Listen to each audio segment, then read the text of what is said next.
আসসালামু আলাইকুম। সবাইকে স্বাগত জানাচ্ছি আমার দেশ টপ নিউজে। সঙ্গে আছি তাহমিনা তাসির। শুরুতেই জানিয়ে দিচ্ছি সংবাদ শিরোনাম।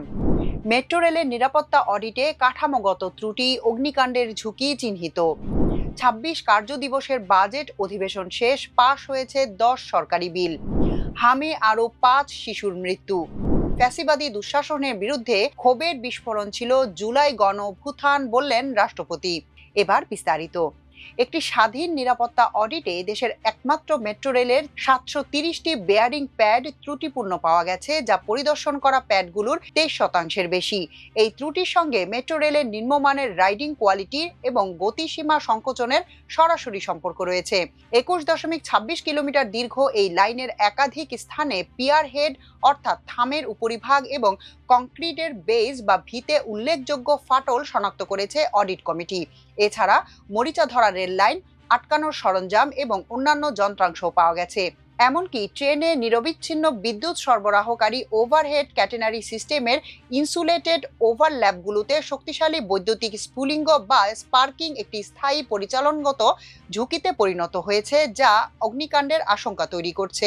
এমনটাই জানিয়েছে এমআরটি লাইন ৬ এর পরিচালন ঝুঁকি ও কাঠামোগত অখণ্ডতা পরীক্ষা করা নিরাপত্তা অডিট কমিটি।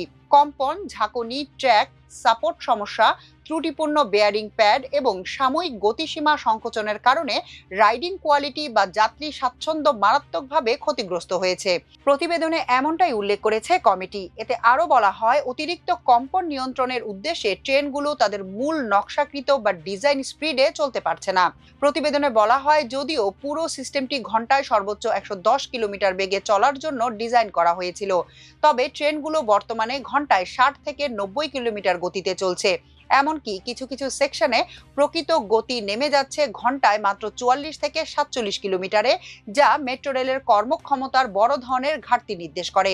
২০২৫ সালের ২৬ অক্টোবর ফার্মগেট স্টেশনের কাছে স্থানচ্যুত একটি লোড বেয়ারিং প্যাড নিচে খুলে পড়ে একজন পথচারী নিহত হওয়ার পর হাইকোর্ট ও সড়ক পরিবহন মন্ত্রণালয়ের নির্দেশনায় মেট্রো রেলের রাষ্ট্রায়ত্ত পরিচালনাকারী সংস্থা Dhaka mass transit company limited DMTCL এর বিশেষজ্ঞ ও কর্মকর্তাদের সমন্বয়ে এই নিরাপত্তা অডিট কমিটি গঠন করা হয়।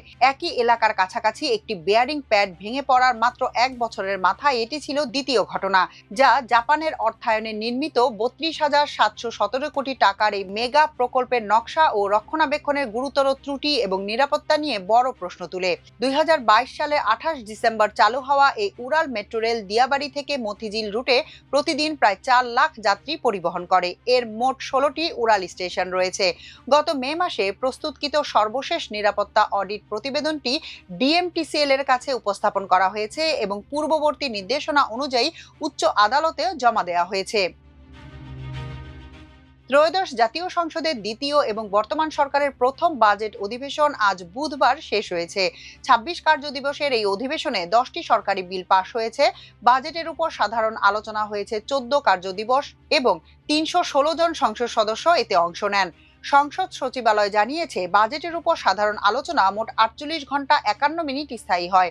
অধিবেশনে কার্যপ্রণালী বিধির ৭১ বিধি অনুযায়ী ৭১৫টি নোটিশ জমা পড়ে। এর মধ্যে ২৪টি গৃহীত হয় এবং ২২টি নোটিশের উপর আলোচনা অনুষ্ঠিত হয়।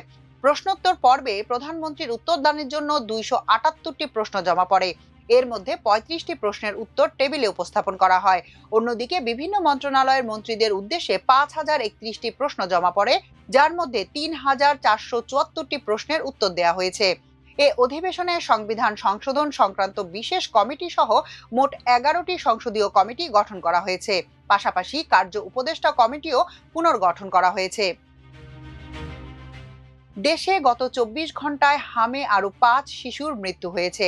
আর একই সময় হামের উপসর্গে আক্রান্ত হয়েছে ৯২০ এবং হাম শনাক্ত হয়েছে ১৭২ জনের শরীরে। সব মিলিয়ে হামের নতুন রোগী পাওয়া গেল ১,০৯২ জন। এ নিয়ে সরকারি হিসেবে গত ১৫ মার্চ থেকে এ পর্যন্ত মোট মারা গেছে ৭৭১ শিশু। এর মধ্যে নিশ্চিত হামে মৃত্যু হয়েছে ৯৫ শিশুর। বাকি ৬৭৬ শিশুর মৃত্যু হয়েছে হামের উপসর্গে।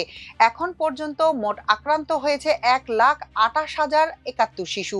বুধবার স্বাস্থ্য অধিদপ্তরের কন্ট্রোল রুম থেকে পাঠানো সংবাদ বিজ্ঞপ্তিতে এ তথ্য জানানো হয়।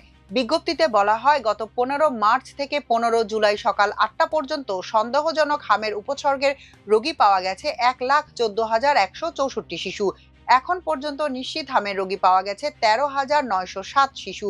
এ সময় হামের উপসর্গ নিয়ে হাসপাতালে ভর্তি হয়েছেন 96,878 শিশু। হাম থেকে সুস্থ হয়ে হাসপাতাল থেকে ছাড়পত্র পেয়েছেন 93,260 শিশু। রাষ্ট্রপতি মোহাম্মদ শাহাবুদ্দিন বলেছেন, জুলাই গণ অভ্যুত্থান ছিল দীর্ঘদিনের বৈষম্য, দুর্নীতি, গুম, খুন, ভোটাধিকার হরণ এবং নিপীড়ন ও ফ্যাসিবাদী দুঃশাসনের বিরুদ্ধে আপামর জনগণের ক্ষোভের বিস্ফোরণ। 16 জুলাই রংপুরে আবু সাঈদের প্রসারিত হাত ও গুলিবিদ্ধ হয়ে শাহাদাত বরণ। একই দিনে দেশের বিভিন্ন স্থানে বেশ কয়েকজন তরুণের আত্মাহুতি আন্দোলনকে দেয় এক নতুন মোড়, দেয় তীব্র মাত্রা। জুলাই শহীদ দিবস উপলক্ষে এক বাণীতেই রাষ্ট্রপতি বুধবার এসব কথা বলেন। বাণীতে রাষ্ট্রপতি বলেন, আন্দোলনরত পাবলিক বিশ্ববিদ্যালয় শিক্ষার্থীদের আটক, জেল জুলুম এবং বেসরকারি শিক্ষা প্রতিষ্ঠানের শিক্ষার্থী ও আপামর জনতার রাজপথে নেমে সক্রিয় ও সুতীব্র আন্দোলনের মধ্য দিয়ে সূচিত হয় গণ অভ্যুত্থান। জুলাই শহীদদের প্রতি গভীর শ্রদ্ধা ও কৃতজ্ঞতা জানিয়ে রাষ্ট্রপতি বলেন, জুলাই শহীদ দিবস বাংলাদেশের ইতিহাসে এক গভীর তাৎপর্যপূর্ণ দিন। এই বেদনা বিধুর দিনে আমি 2024 সালের জুলাই গণ অভ্যুত্থানে আত্মোৎসর্গকারী সকল বীর শহীদদের অসামান্য অবদানের কথা স্মরণ করি। তাদের প্রতি জানাই গভীর শ্রদ্ধা ও কৃতজ্ঞতা।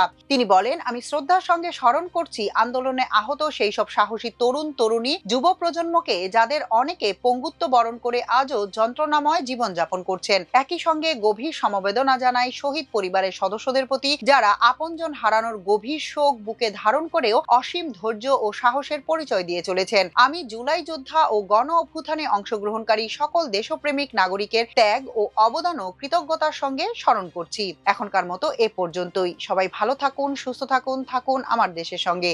চ্যানেলটি ভালো লাগলে সাবস্ক্রাইব করুন। আল্লাহ হাফেজ।